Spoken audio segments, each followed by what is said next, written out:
Hello les amis, je suis ravi de vous retrouver pour la 1000e vidéo de la chaîne, directement dans mon salon pour un room tour. Je vous en avais parlé dans ma vidéo Setup Télé 8K et nous y voilà.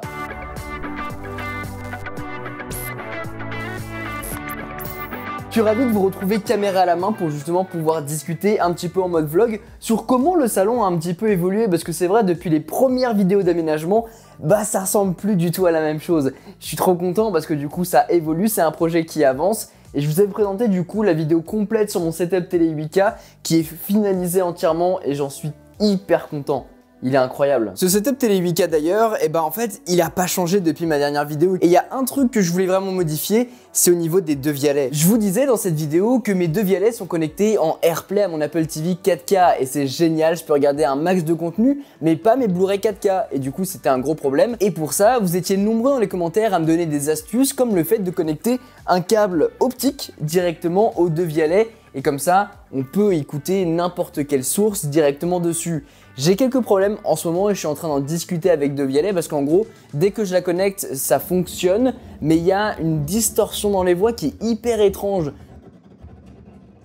Donc peut-être que vous avez la solution et que vous avez rencontré ce problème. D'ailleurs, n'hésitez pas à m'indiquer si vous avez pu le résoudre dans les commentaires si c'est le cas. Mais ouais, du coup, je suis encore en train de bosser dessus parce que c'est vrai que ça fonctionne. Mais il y a vraiment trop de réglages que je comprends pas parce que c'est le domaine de l'audio et je pige rien. Du coup, c'est vrai que j'ai du mal. Donc voilà, pour l'instant, le câble il est là, pas relié parce que ça marche pas, mais c'est en train d'être fait. Et quand ce sera le cas, ça sera incroyable parce que je pourrai tout lire sur les devialets. Autrement, il est parfaitement identique à la vidéo que vous avez vue et j'en suis ravi. C'est incroyable de pouvoir s'installer dans son canapé, faire ses meilleures parties de Call of Duty Modern Warfare dessus, regarder du contenu en 4K, upscale en 8K, c'est incroyable. Et ouais, vraiment, on est vraiment dans les meilleures circonstances. Donc vraiment, je vous emmène avec moi. Vous êtes sur mon canapé là, en train de mater du contenu. Et j'avais vu une question qui disait à quelle hauteur je l'avais mise. C'est vrai qu'en fait, je l'ai mise un peu plus haut que ce que je voulais finalement. Mais en vrai, ça colle bien. Je sais pas, on doit être à 10-15 cm par rapport au meuble télé. Et globalement, par rapport au mur, elle est à peu près... je pense qu'elle doit être à 1,70 m au max de hauteur.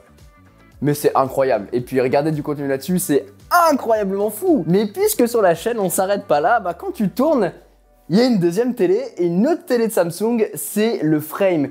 Et je suis ravi parce que j'ai réussi à brain quelques-uns d'entre vous sur Instagram, d'ailleurs, suivez-moi.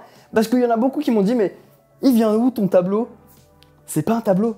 C'est The Frame de Samsung. The Frame, c'est une télé qui est en 4K, 43 pouces de mon côté. J'ai rajouté une petite bordure blanche. Donc en fait, on a un cadre ici.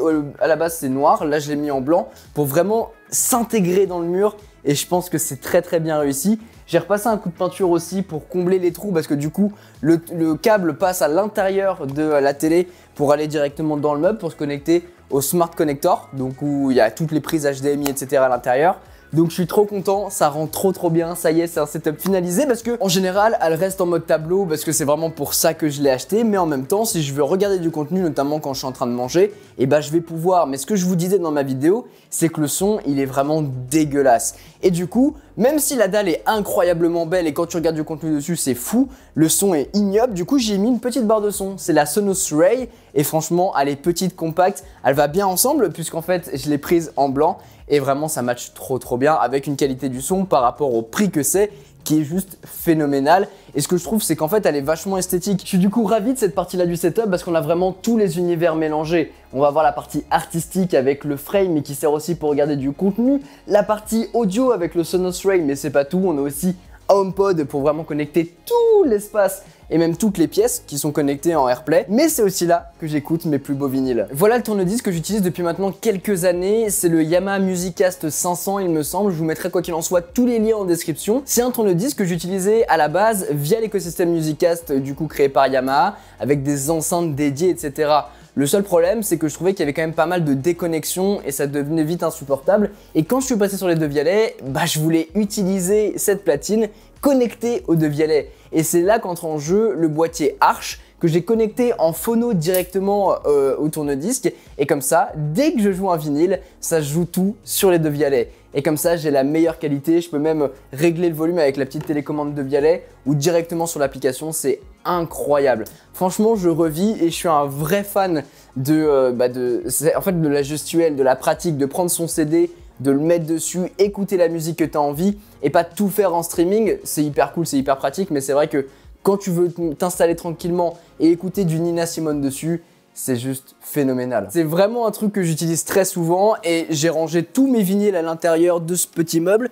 Et quand je vous parlais de Nina Simone, où est-ce qu'elle est? Où est-ce que tu es? Trop abîmé, c'est Pink Floyd. Tu peux prendre ton petit CD, tu l'allumes, tu mets le petit CD qui va bien, tu fais play, tu peux le lancer. La seule chose à faire, c'est changer la source directement sur l'application de Vialet pour pouvoir les connecter. Mais juste le fait, l'action d'acheter son disque et de pouvoir le mettre pour l'écouter et se poser, c'est trop bien. Et le boîtier Arch, alors il faut se baisser, mais en fait il est là, il est caché en dessous. J'ai caché toutes les prises et le boîtier Arch en dessous du meuble. Comme ça en fait toutes mes connectiques, notamment mon réseau Wi-Fi, parce qu'il y a un Google Wi-Fi qui est juste au-dessus, tout est mis en dessous et derrière, parce qu'il n'y a pas que ça, il y a aussi le bandeau LED Philips Hue. Mais en gros, si tu regardes derrière, c'est un gros bordel, mais toujours avec du cable management sympa pour pouvoir dissimuler le tout. Voilà, je suis trop content de cette petite station, il y a vraiment tout d'intégrer à l'intérieur. Et si je veux regarder la télé, j'ai ma barre de son. Si je veux écouter de la musique rapidement, eh ben, j'ai directement le AirPlay avec le HomePod. Et si jamais je veux me poser pour écouter tranquillement de la musique, j'ai mon lecteur tourne-disque. C'est incroyable. Bien sûr, toujours les petites figurines cause. Celle-ci est nouvelle et il y a toujours celle-là, la première que j'ai eue. Ça va, je te dérange pas?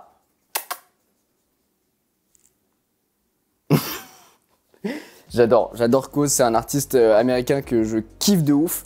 Et voilà, du coup, il y en a une petite nouvelle qui a été intégrée ici, toujours sur celle-là. Et puis globalement, il y en a un peu partout maintenant. Ah ouais, j'ai aussi installé un lustre. Je vous ai mis le petit behind the scene directement sur Instagram et quand je l'ai monté. Je sais pas si je l'avais déjà monté la dernière fois, mais en tout cas, voilà, il est là. En vrai, on l'utilise pas souvent parce que ce qui est un peu con, comment le trou a été fait, c'est qu'il donne juste en plein milieu de notre tronche quand on est dans le salon.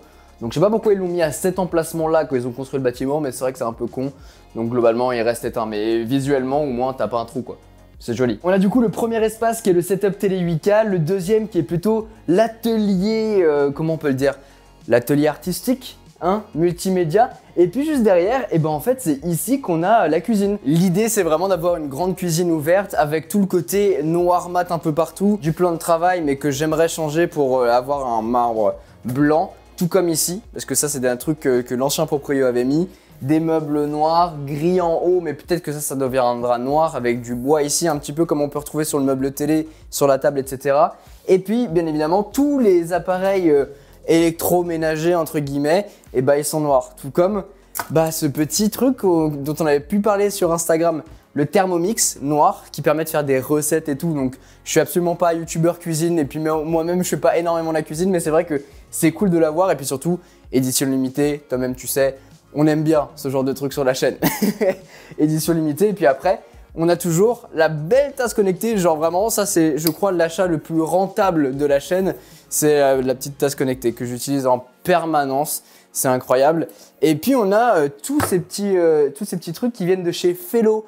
Fellow qui font des produits hyper sympas, c'était un projet Kickstarter de base et finalement c'est devenu des produits que j'ai ici notamment pour faire le café et c'est incroyable. Donc en fait ça c'est le Thermomix, dessus on a un écran et puis ici on peut avoir accès à toutes les recettes si on veut en faire et en fait c'est un robot cuiseur finalement qui fait pas mal de choses. On a la petite tasse connectée et puis on a les produits Fellow, ça c'est un grinder pour mettre ici les grains de café, le moudre et ensuite on va pouvoir ici avec la petite bouilloire qui est hyper esthétique et faire un café. Pour l'instant j'ai pas trouvé de bonne solution de cable management, c'est vraiment dégueulasse. Mais je me dis qu'en vrai, en changeant là comme ça, on peut y avoir accès en passant par derrière, puisqu'en fait on débranche rarement les objets, sauf s'ils sont cassés, mais en vrai ça casse pas tant que ça. Donc l'idée c'est de mettre la prise derrière, comme ça on voit rien du tout, c'est méga propre.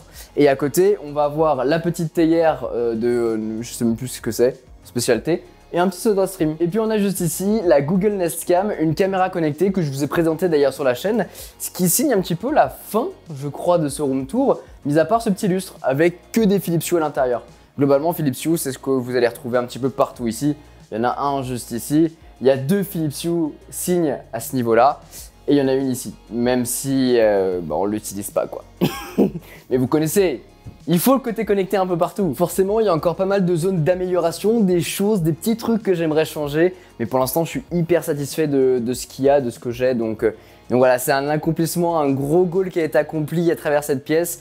et je suis ravi de vous l'avoir partagé. Voilà ce qui signe la fin de cette 1000e vidéo sur la chaîne. J'étais vraiment ravi de vous la réaliser, un peu plus tranquille, un peu plus détente parce que finalement ce room tour, ça vous donne un petit peu l'idée de la spatialisation de tous les produits, où est-ce qu'ils sont placés, mais surtout il y a des vidéos dédiées sur chaque produit, sur l'écran, sur les devialets, sur l'installation globale de cette partie-là. Pareil sur le frame, sur la Sonos Ray, etc. Donc vraiment, allez sur la chaîne, allez voir. Il y a vraiment une vidéo dédiée sur chaque produit.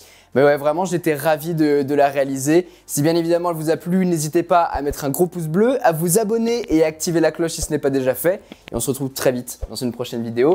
Sur ce, c'était Quentin. À très bientôt. Ah, il y a Tatooine aussi. Tchou!